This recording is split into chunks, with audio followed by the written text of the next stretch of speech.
رہا ہے، اور ہم اور آپ، اللہ نے ہمیں یہ موقع دیا ہے، ہماری زندگی میں ایک اور رمضان آ رہا ہے۔ پچھلے رمضان میں آپ کو یاد ہوگا، آپ کے اسی گاؤں میں بہت سارے لوگ رمضان میں آپ کے ساتھ روزہ رکھتے تھے، مسجد میں تراویح کی نماز پڑھتے تھے، آپ کے ساتھ افطار کرتے تھے، آپ کے ساتھ سحری کرتے تھے، مگر آج وہ ہمارے بیچ میں نہیں ہے، اللہ کو پیارے ہو چکے ہیں، انتقال ہو چکا ان کا، اللہ کے پاس چلے گئے، مگر ہم ابھی زندہ ہیں، ہم اور آپ زندہ ہیں، اور اللہ تعالیٰ ہمیں ایک اور رمضان دے رہا ہے۔ یہ بڑا اچھا موقع ہے میرے بھائی کہ اپنے حالات کو ہم سدھار لیں، اپنی کمیوں کو ٹٹول لیں۔ جو شرابی کہتا ہے کہ شراب نہیں چھوٹ رہی ہے، میں دعوے کے ساتھ کہتا ہوں سچے دل سے، اگر وہ صرف رمضان میں یہ طے کر لے میں شراب کو ہاتھ نہیں لگاؤں گا، سچے دل سے اللہ سے تڑپ تڑپ کے دعا کرے کہ اللہ اس گندگی سے مجھے بچا لے، اگر وہ رمضان کی پہلی تاریخ سے رمضان کی آخری تاریخ تک شراب کو ہاتھ نہ لگائے، اگر اس کی توبہ سچی ہے، اس کی نیت سچی ہے، اس کے دل کا ارادہ پکا ہے، انشاءاللہ رمضان کے بعد بھی وہ شراب کو ہاتھ نہیں لگائے۔ جو لوگ سال بھر نماز نہیں پڑھتے، آئیے رمضان آپ کو موقع دے رہا ہے۔ اللہ کے نبی نے بد دعا کی اس انسان کے لیے جو رمضان کا مہینہ پائے اور اپنی بخشش نہ کروا سکے۔ میرے بھائیوں، رمضان کوئی معمولی مہینہ نہیں ہے، رمضان ہمیں چینج کر دیتا ہے۔ عام دنوں میں ہم نہیں اٹھتے صبح 4 بجے، عام دنوں میں ہم دوپہر کا کھانا کھاتے ہیں، عام دنوں میں ہم شام کو 5 بجے کچھ نہیں کھاتے ہیں، مگر رمضان میں سب چینج ہو جاتا ہے۔ صبح 4 بجے اٹھ کر کے سحری کھا رہے ہیں، دوپہر میں ہم بھوکے پیاسے ہیں، پھر شام کو افطار کے ٹائم ہم کھانا کھا رہے ہیں، پھر رات میں تراویح پڑھ رہے ہیں، سونے کا ٹائم بدل گیا، اٹھنے کا ٹائم بدل گیا، کھانے کا ٹائم بدل گیا۔ رمضان ہمیں سبق دے رہا ہے کہ اگر تم چاہو تو اپنے آپ کو چینج کر سکتے ہو، اگر پریورتن لانا چاہو، اگر چینجنگ لانا چاہو، اگر پکا ارادہ کرو تو اپنے آپ کو چینج کر سکتے ہو۔ میرے پیارے ساتھیوں، رمضان میں ایک کام آپ اور کیجئے، تھوڑا اپنا تعلق قرآن سے جوڑ لیجئے۔ رمضان قرآن کا مہینہ ہے۔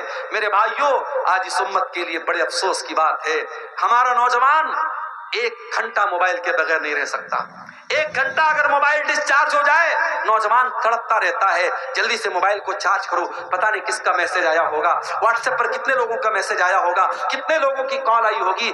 1 گھنٹہ ہم موبائل کے بغیر نہیں رہ سکتے۔ میرے بھائیوں، جو نوجوان 1 گھنٹہ موبائل کے بغیر نہیں رہ سکتا، وہ نوجوان اپنے دل پر ہاتھ رکھ کر کے بتائے اس نے آخری بار قرآن کب پڑھا تھا، آخری بار آپ نے قرآن کب پڑھا تھا۔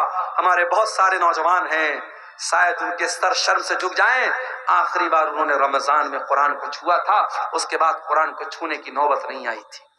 یہ قرآن بھی تو اللہ کا میسج ہے، یہ قرآن بھی تو اللہ کا پیغام ہے۔ کل قیامت کے دن اللہ پوچھے گا، میرے بندے میرا میسج تیرے گھر میں پڑا تھا، میرا پیغام تیرے گھر میں پڑا تھا، میری کتاب تیرے گھر میں پڑی تھی، تو نے کبھی نہیں سمجھا، تو نے کبھی نہیں پڑھا، تو نے کبھی غور نہیں کیا، کبھی اس قرآن کو سمجھنے کی کوشش نہیں کی۔ میرے پیارے ساتھیوں، اس قرآن کو پڑھو۔ اور آج اگر بھارت کے 25 کروڑ مسلمان یہ طے کر لیں کہ ہر مسلمان 4 قرآن غیر مسلموں تک بانٹے گا، 4 قرآن ہندی میں، بنگلہ میں، جو بھی زبان ہمارا غیر مسلم بھائی جانتا ہے اس کو پہنچائے گا، اگر بھارت کے 25 کروڑ مسلمان یہ طے کر لیں تو 100 کروڑ غیر مسلموں تک بڑی آسانی کے ساتھ قرآن کو پہنچایا جا سکتا ہے۔ میرے بھائیوں، یہ کام کرنے کا ہے، جلسے جلوس کرانا ٹھیک ہے، اس کی بھی ایک ضرورت ہے، یہ بھی بڑا اہم کام ہے، مگر یہ کام بھی کرنے کا ہے کہ آج اپنے غیر مسلم بھائیوں تک ہم قرآن کو پہنچائیں۔ اور معاف کرنا، ہم نے اور آپ نے جو یہ چسکا لگا لیا، مولانا عبدالغفار صاحب آئے تو ہم صاحب ان کے ذریعے کچھ جو ہے ہم وید کے شلوک سن لیں، گیتا کے شلوک سن لیں، مولانا جرجیت صاحب آئے ان سے ہم کچھ منتر وغیرہ سن لیں، اور چترویدی علماء تو آپ کے اس بہار بنگال میں جھارکھنڈ میں بہت زیادہ پیدا ہو رہے ہیں، ہم چترویدی نام اور ٹائٹل لگا کر کے اپنے علماء سے ان کے منہ سے ہم سنسکرت کے شلوک سنتے اور ہمیں بڑا مزہ آتا ہے۔ یہ کوئی مناسب بات نہیں ہے، یہ کوئی اچھی بات نہیں ہے۔ بہتر تو یہ تھا کہ آپ اپنے غیر مسلم بھائیوں کو قرآن کی آیتوں کے ذریعے سمجھاتے، جنت کے بارے میں ان کو بتاتے، جہنم کے بارے میں ان کو بتاتے۔ میرے پیارے ساتھیوں، آج کام یہ کرنے کا ہے، آج نبی کی سیرت کو عام کرنے کا موقع اور وقت ہے۔ میرے بھائیوں، آج دنیا پیاسی ہے، آج دنیا کو ضرورت ہے محمد رسول اللہ کی تعلیم کو جاننے کی، اور ہمارا اور آپ کا تو یہ عقیدہ ہے کہ ہمارے نبی اللہ کے سچے رسول ہیں اور ہمارا دین اللہ کا سچا دین ہے، اور جب اللہ کا سچا دین ہے تو یقین رکھو ساتھیوں میرے بھائی، اس بات کی گارنٹی ہے کہ اس دین کے اندر اللہ تعالیٰ نے ایک اٹریکشن رکھا ہے، ایک آکرشن رکھا ہے۔ اس دین کے اندر اللہ تعالیٰ نے ہر انسان کے دل میں ایک آواز ہے، ہر انسان کی فطرت میں، اس کے نیچر میں یہ دین موجود ہے، بس ضرورت ہے اس کو باہر لانے کی۔ اگر ہمارا کوئی غیر مسلم بھائی، اگر اس کو ہم صحیح طریقے سے اسلام کے بارے میں سمجھائیں تو کچھ نہیں تو کم سے کم اس کے دماغ میں جو غلط فہمی کا نفرت ڈالا گیا ہے، جو زہر ڈالا گیا ہے، وہ انشاءاللہ دور ہو جائے گا۔ آج رسول کی عظمت کے موضوع پر یہ خطاب کرتے ہوئے میں آپ کو یہ پیغام بھی دینا چاہتا ہوں کہ اگر آپ کو اپنے رسول سے محبت ہے تو اپنے رسول کی سیرت کو آپ پڑھیے اور سمجھیے۔ ابھی آپ نے سنا ہوگا بنگلہ دیش کے ایک بہت بڑے عالم جو ہے ڈاکٹر مجیب الرحمان صاحب کا بھی حال میں انتقال ہوا، جنہوں نے بنگلہ زبان میں بڑے اہم کام کیے اور بڑی اہم کتابوں کا انہوں نے بنگلہ زبان میں ٹرانسلیشن کیا ہے۔ اور آپ کو یہ بھی پتا ہوگا کہ آپ کے اہل حدیث جماعت کے ایک بہت بڑے عالم تھے مولانا صفی الرحمان مبارک پوری رحمۃ اللہ علیہ، انہوں نے اللہ کے نبی کے جیون کے اوپر، اللہ کے نبی کی سیرت کے اوپر انہوں نے کتاب لکھی تھی۔ اس کتاب کا نام تھا الرحیق المختوم، اور یہ کتاب ایک کمپٹیشن میں حصہ لینے کے لیے لکھی گئی تھی اور پوری دنیا کی سینکڑوں کتابوں میں اس کتاب کو پہلا پرائز ملا تھا۔ اور آج بھی پوری دنیا میں سیرت پر سب سے زیادہ اگر کوئی کتاب پڑھی جاتی ہے تو الرحیق المختوم پڑھی جاتی ہے، اور ہندی میں بھی وہ اویلیبل ہے اور بنگلہ زبان میں بھی اس کا انواد ہو چکا ہے۔ میں آپ سب کو یہ دعوت دیتا ہوں، اپنے نوجوانوں سے جو ہندی جانتے، جو بنگلہ جانتے، ان سے میں کہنا چاہتا ہوں کہ آپ زندگی میں ایک بار اپنے دل میں رسول کی محبت کو سجا کر کے اطمینان کے ساتھ الرحیق المختوم کو پڑھ لے میرے بھائی۔ میرا دعویٰ ہے اگر آپ ایک مرتبہ اس پوری کتاب کو ختم کر لیں گے، آپ کے دل کا ایمان بڑھ جائے گا، آپ کے دل میں رسول کی محبت بڑھ جائے گی، اسلام سے محبت بڑھ جائے گی۔ میرے پیارے ساتھیوں، آج ہمارے نوجوانوں میں جو خرابیاں پائی جا رہی ہیں، جو دنیا کی محبت ہمارے سینوں میں پیدا ہو رہی ہے، جو شہوت پرستی ہمارے اندر آ رہی ہے، جو مال کی محبت میں ہم ڈوبے جا رہے ہیں، حرام کاروبار ہم کر رہے ہیں، جوا اور سٹے کے نئے نئے طریقے ہمارا نوجوان اپنا رہا ہے۔ ابھی کٹیہار کے علاقے میں گیا، ایک صاحب بتانے لگے کوئی کمپنی آئی ہے جو بٹ کوائن وغیرہ کے نام سے پیسہ کلیکٹ کرتی ہے اور اتنا پیسہ اس میں لگاؤ، ہر مہینہ اتنا پیسہ ملے گا، اور پورا گاؤں وہ کام کر رہا ہے، اور گاؤں کی مسجد کو جو امام صاحب ہے وہ بھی لوگوں کو جوڑ رہے ہیں اور بڑے فائدے بیان کر رہے ہیں، جبکہ ہم سب جانتے ہیں کہ یہ کوئی تجارت نہیں ہے، یہ کوئی تجارت نہیں ہے، یہ حرام ہے، یہ جوا کی ایک شکل ہے کہ آپ 1 لاکھ روپیہ لگاؤ اور ہر مہینے آپ کو 5,000 روپیہ ملے۔ تجارت میں تو اپ ڈاؤن ہوتا رہتا ہے، تجارت میں کبھی ایسا بھی ہوتا ہے کہ آپ نے 1 لاکھ لگایا اور مہینے کا 10,000 آپ نے کما لیا، اور کبھی ایسا ہوا کہ آپ نے 1 لاکھ لگایا اور مہینے میں 1 پیسے کی بھی آمدنی نہیں ہوئی۔ تو تجارت ہوتی ہے۔ یہ جتنی کمپنیاں ہیں جو پیسہ لگا کر کے آپ کو آفر دے رہی ہیں، یہ سب آپ کو ٹوپی پہنا رہی ہیں، سب فراڈ ہیں، اور آج ہمارا نوجوان اس پہ ڈوبا چلا جا رہا ہے۔ میرے پیارے ساتھیوں، ان حرام طریقوں سے اگر آپ کو بچنا ہے، اپنے نبی کی سیرت کو آپ پڑھیے، اپنے نبی کی زندگی کو آپ پڑھیے۔ جب آپ اپنے نبی کی سیرت کو پڑھیں گے تو آپ کے دل میں حلال کی محبت پیدا ہوگی اور حرام سے نفرت پیدا ہوگی۔ میری مائیں اور بہنیں، میں ان سے بھی کہنا چاہتا ہوں، اپنے نبی کی بیویوں کے حالات آپ پڑھیں، اپنے نبی کی بیٹیوں کے حالات آپ پڑھیں۔ آپ کے اندر جو برائیاں ہیں، جو خرابیاں ہیں، جو بے پردگی ہے، جو بے حیائی ہے، انشاءاللہ سب ختم ہو جائے گی۔ فرمایا وَخَاتَمَ النَّبِيِّينَ، میرا نبی تو آخری نبی ہے، میرے نبی کے اوپر تو نبوت کی مہر لگائی جا چکی ہے، اب آپ کے بعد کوئی نبی آنے والا نہیں ہے۔ اگر آپ رسم و رواج کو نہیں توڑیں گے، اگر آپ رسم و رواج کو ختم نہیں کریں گے تو کون ختم کرے گا؟ افسوس کی بات ہے میرے بھائیوں، جو نبی رسم و رواج کو توڑنے کے لیے آئے تھے، آج اس نبی کے امتی رسم و رواج میں ڈوبے پڑے۔ جہیز کی گندگی آج آپ کے اس اہل حدیث سماج میں اور آپ کے اس انصاری سماج میں پائی جاتی ہے۔ باقاعدہ ڈیمانڈ ہوتی ہے، لڑکی والوں سے باقاعدہ ڈیمانڈ ہوتی ہے، لڑکی سسرال آتی ہے، قدم قدم پہ تانے دیے جاتے ہیں، تو کیا لے کے آئی، تیرے باپ نے کیا دیا تجھے؟ ساس تانا دیتی ہے، سسر تانا دیتا ہے۔ یہ ہمارے سماج کا یہ حال ہے میرے پیارے بھائیوں۔ آج یہی وجہ ہے کہ آج بیٹیاں بوجھ بن گئی، آج بیٹیاں کیوں ماں کے پیٹ میں کیوں ماری جا رہی ہیں؟ کیوں ہاسپٹلوں کے ڈسٹ بین میں بچیاں پائی جا رہی ہیں؟ کیوں بھارت میں ہر منٹ میں ایک بچی قتل ہو رہی ہے؟ اگر آپ اس کے ریزن پر غور کریں گے، اس کے اسباب پر غور کریں گے، بہت بڑی وجہ یہ جہیز نام کا ناسور ہے۔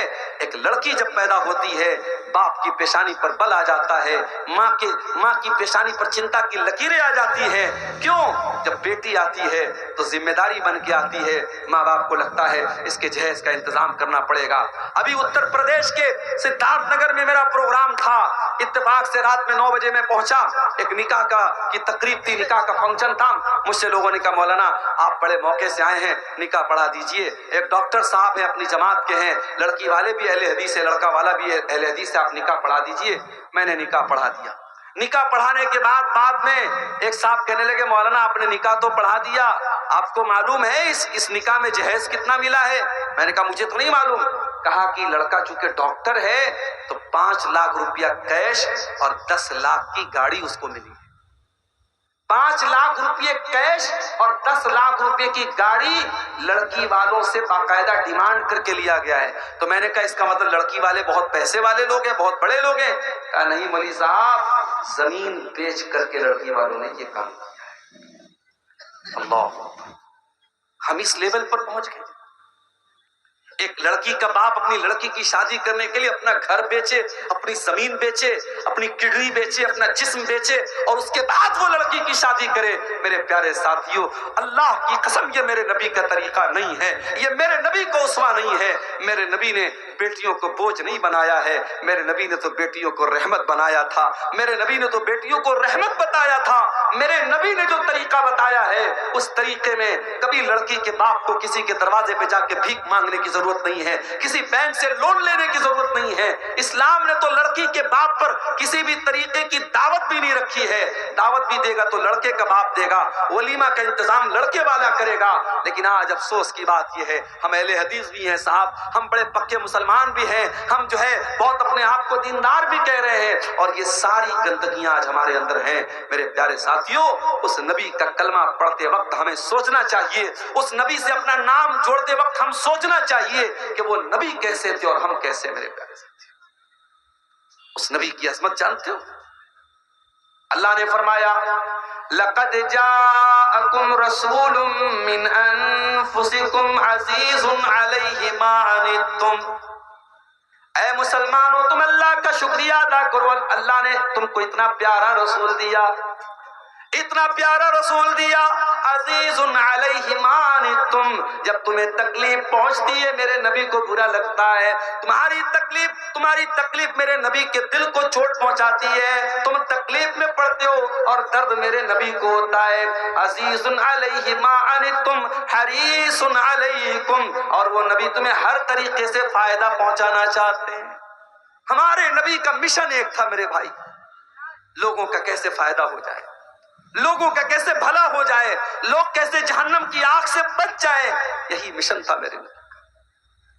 طائف میں پتھر کیوں کھائے آپ کے اوپر نماز کی حالت میں آپ کا گلا دبانے کی کوشش کی گئی، آپ کی گردن پر گندگی لا کے ڈالی گئی، آپ کو شاعر کہا گیا، آپ کو پاگل کہا گیا، آپ کو جادوگر کہا گیا، آپ کو مکہ سے نکلنے پر مجبور کیا گیا، آپ سے جنگ لڑی گئی، جنگ احد میں آپ کے دانت توڑے گئے، آپ کا چہرہ لہو لہان ہو گیا، آپ زخمی ہو گئے، آپ کو زہر دیا گیا۔ یہ ساری تکلیفیں میرے نبی نے کس لیے برداشت کی میرے بھائی؟ کیا نعوذ باللہ میرے نبی کو شہرت چاہیے تھی؟ میرے نبی کو دنیا کی دولت چاہیے تھی؟ میرے نبی کو دنیا میں نام کمانا تھا؟ نہیں، میرے نبی کا ایک ہی مشن تھا، وَلَعَلَّكَ بَاخِعٌ نَفْسَكَ عَلَىٰ آثَارِهِمْ إِن لَّمْ يُؤْمِنُوا بِهَٰذَا الْحَدِيثِ أَسَفًا۔ اے نبی، آپ کو تو بس ایک بات کی چنتا ہے، ایک بات کی فکر ہے، لوگ کیسے ایمان لے آئیں۔ اے نبی، اس چنتا میں، اس فکر میں کہیں آپ اپنے آپ کو ختم نہ کر لیں، کہیں آپ اپنے آپ کو ہلاک نہ کر لیں۔ نبی کا تو ایک ہی مشن تھا میرے بھائی، نبی لوگوں کو جہنم کی آگ سے بچانے کے لیے آئے تھے، اور اسی لیے اللہ کے نبی فرماتے ہیں، بخاری اور مسلم کی روایت ہے، او لوگو میری مثال اور تمہاری مثال ایسی ہے جیسے کوئی انسان آگ جلاتا ہے، اور جیسے ہی آگ جلاتا ہے فجعل هذه الفراش والدواب يقعن فيها، یہ پتنگے اور یہ پروانے اس آگ میں جانے لگتے ہیں، ان پتنگوں کو ان پروانوں کو وہ ہٹانے کی کوشش کرتا ہے مگر وہ بار بار اس آگ میں جاتے ہیں۔ اللہ کے نبی فرماتے ہیں انا آخذ بحجزکم عن النار وانتم تقتحمون فیها، اے میری امت کے لوگوں میں تو تمہاری کمر پکڑ پکڑ کے تم کو جہنم کی آگ سے بچانے کے لیے آیا ہوں، لیکن تم بار بار جہنم کی آگ میں چل جا رہے ہو، چلتے چلے جا رہے ہو۔ وہ نبی ہمیں جہنم سے بچانے کے لیے آئے۔ معراج کا واقعہ یاد کیجیے، اللہ تعالیٰ نے آپ کو 50 ٹائم کی نماز دی، آپ واپس آئے، موسیٰ علیہ السلام سے ملاقات ہوئی، انہوں نے پوچھا کہ کیا ملا؟ کہا 50 ٹائم کی نماز ملی۔ کہا اے محمد صلی اللہ علیہ وسلم آپ کی امت 50 ٹائم کی نماز نہیں پڑھ پائے گی، میں نے بنی اسرائیل کو بہت آزمایا ہے، بہت تجربہ کیا ہے، آپ جائیے اور اپنے رب سے کم کروائیے۔ اللہ کے نبی واپس جاتے ہیں اور 50 میں سے 10 کم کروا کر کے 40 کرواتے ہیں، واپس آتے ہیں، حضرت موسیٰ کہتے ہیں یہ بھی زیادہ، اس میں بھی کم کراؤ، 40 سے 30 کرواتے ہیں، 30 سے 20 کرواتے ہیں، 20 سے 10 کرواتے ہیں اور 10 سے 5 کرواتے ہیں۔ اللہ کے پیارے نبی کو خود اگر پڑھنا ہوتا آپ تو 50 نمازیں پڑھ لیتے میرے بھائی، لیکن آپ بار بار اپنے رب سے جا رہے ہیں اور کمی کروا رہے ہیں، کس کے لیے؟ ہمارے لیے اور آپ کے لیے، اپنی امت کی آسانی کے لیے۔ مگر ہم اتنے بڑے بے ایمان ہیں، ہم اتنے بڑے مکار ہیں، ہم اتنے بڑے خود غرض ہیں، وہ 5 ٹائم کی نماز بھی آج ہم سے پڑھی نہیں جاتی، 5 ٹائم کی نماز بھی ہم پڑھنے کو تیار۔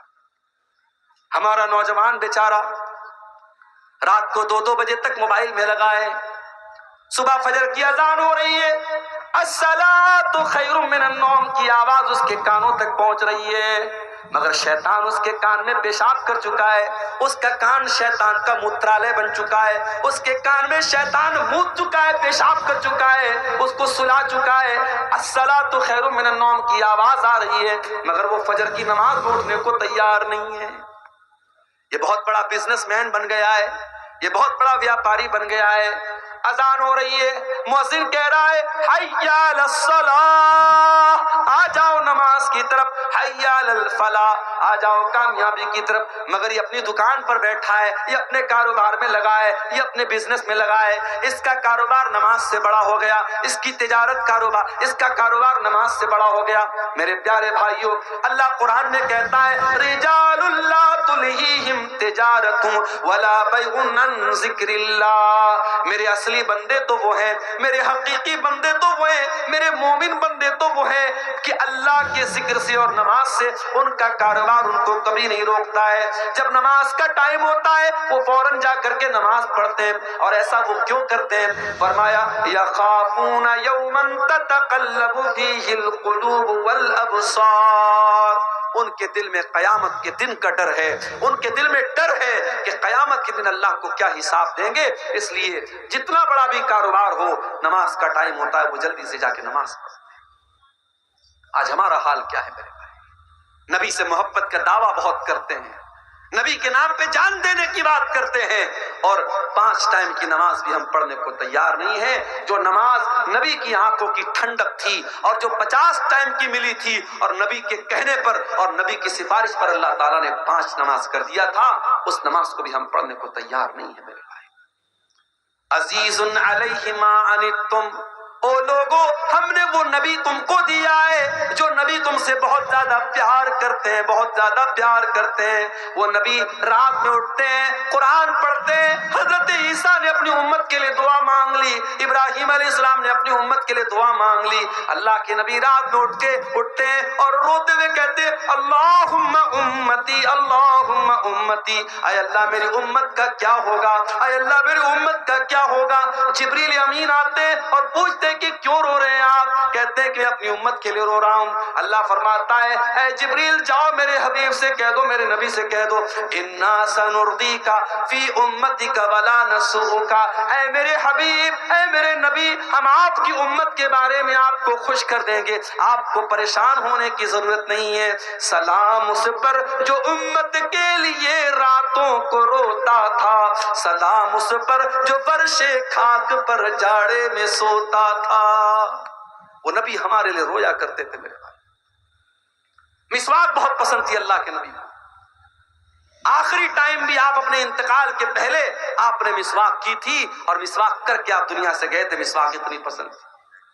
مگر آپ کو اپنی امت کی آسانی کا اتنا خیال تھا، آپ نے فرمایا لولا انا شق علی امتی لامرتهم بالسواک عند كل صلاۃ، اگر میری امت کو پریشانی نہ ہوتی، اگر میری امت کو مشکل نہ ہوتی، میں ہر نماز کے ٹائم ضروری کر دیتا مسواک کو، مگر ضروری کر دیتا تو دقت آ جاتی، پریشانی آ جاتی، اس لیے آپ نے مسواک کو ضروری قرار نہیں دیا۔ یہ ہے اس نبی کا مقام اور اس نبی کی عظمت میرے پیارے ساتھیوں۔ وہ نبی ہمارے لیے آسانیاں لے کر کے آئے۔ اور آگے بڑھیے، دنیا میں تو اس نبی کا جو مقام ہے وہ ہے ہی، کل قیامت کے دن بھی اس نبی کا ایک الگ مقام ہوگا، ایک الگ شان ہوگی۔ آپ نے فرمایا انا سید ولد آدم یوم القیامہ، میں قیامت کے دن تمام آدم کی اولاد کا سردار رہوں گا۔ وَأَوَّلُ مَن يَنشَقُّ عَنْهُ الْقَبْرُ، اور قیامت کے دن سب سے پہلے میری قبر پھٹے گی۔ وَأَوَّلُ شَافِعٍ، اور قیامت کے دن سب سے پہلے میں سفارش کروں گا۔ کوئی نبی سفارش کرنے کو تیار نہیں۔ سورج 1 میل کی دوری پر، گرمی سے لوگ بے حال، پسینے سے بے حال، اور اللہ تعالیٰ انتہائی غصے میں ہوگا، اور لوگ سارے نبیوں کے پاس جائیں گے اور سارے نبی کہیں گے ہم آج اللہ کی بارگاہ میں بات نہیں کر سکتے، اللہ بہت غصے میں ہے، ہم بول نہیں سکتے، ہم سے کچھ چوک ہوئی، ہم بات نہیں کر سکتے۔ سارے نبی اپنی فکر کریں گے، اور جب ہمارے نبی کے پاس لوگ جائیں گے، محمد رسول اللہ کے پاس لوگ جائیں گے، آپ کہیں گے انا لہا، میں تمہاری سفارش کروں گا۔ اور اللہ کے آخری نبی اللہ کی بارگاہ میں ایسا سجدہ کریں گے، ویسا سجدہ آج تک کسی نے نہیں کیا۔